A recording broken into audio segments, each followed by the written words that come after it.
On June 30th, Republican voters will choose a candidate to go against Representative Ben McAdams in November. Today, we are checking in with those candidates seeking the party nomination. We turn now to Trent Christensen. Trent, welcome to the show. Thanks for being here. Thanks, Glenn. I appreciate your time. Tell us a little bit about your background and what you feel qualifies you to represent the 4th Congressional District in Congress. Well, I appreciate that question.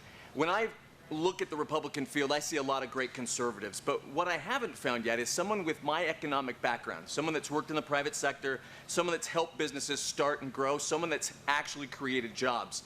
I see a talk show host, I see an ex-NFL player, I see a politician, but nobody with the actual credentials to credibly say, I can get back to D.C. and I can create jobs for you. I can get your job back, your kid's job back, your grandkid's job back. So tell us a little more specifically what you believe those credentials that you possess are. So for the last 10 years, I've helped raise money for small businesses and nonprofits to grow and create jobs. I was also the Vice President for Economic Development, Community Development at Zions Bank. That's what I do. I help small businesses raise the money, raise the investment, and create jobs. And that is the issue in this election and will be for the next several years. Have you ever run or held political office before? No, never have. So why start with Congress? Well, I figure it's where I can do the best right now. I think our president looked at the state of the country and said, listen, I'm a businessman, I can help, I'm going to run for president. I've looked at the state of our economy, I said my background is in creating jobs, I can help, just like our president's doing, I can get in there and do it right now. All right, you've already got into this a bit, but let's talk what you see as the most pressing issues over the next 10 years, or 2 years make that, for Utah's congressional district. You already mentioned economy, any others on the top of your list? Well, there's so much that goes into that. I mean, when you're talking about small businesses, there's a lot of things that can be done to spur job growth. It has to do with taxation policy. It has to do with spending. It has to do with regulatory policy. And all those things feed in, but if your singular focus isn't to create jobs, then I don't know what you're doing in Congress. That's what my focus is going to be, is to create jobs. And there's a lot of different moving parts to that I understand. I've dealt with them. I've been a part of that for the last 10, 12 years. And that's what I can go back and do on day one.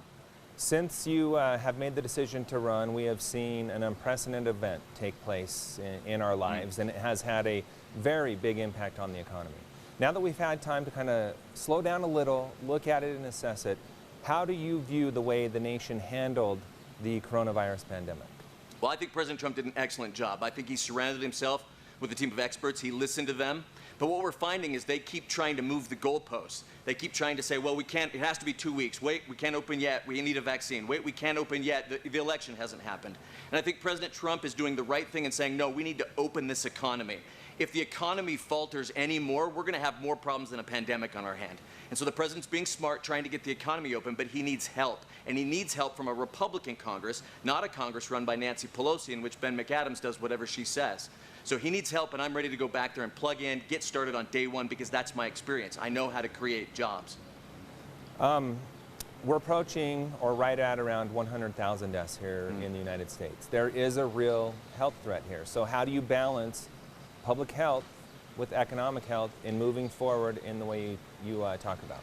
Right. I think it's a mistake not to equate the economic health with our actual physical health. There are impacts on our physical health that have to do with the economy. If you're unemployed and you can't feed your kids, what does that do to your stress? If you can't open the small business in which you've poured your heart and your soul and your sweat and your tears for the last 20 years, if you can't open that, what does that do to your health? So there are absolutely economic issues at play that affect your health that go well beyond the pandemic and that are going to last 5, 10 years. And if our Congress isn't absolutely focused on creating jobs and getting people back to work, we're going to see more long-term damage than this pandemic ever created. Right, but we do know also that among high-risk individuals, this can be a very deadly virus. That's so right. How do you protect the high-risk community?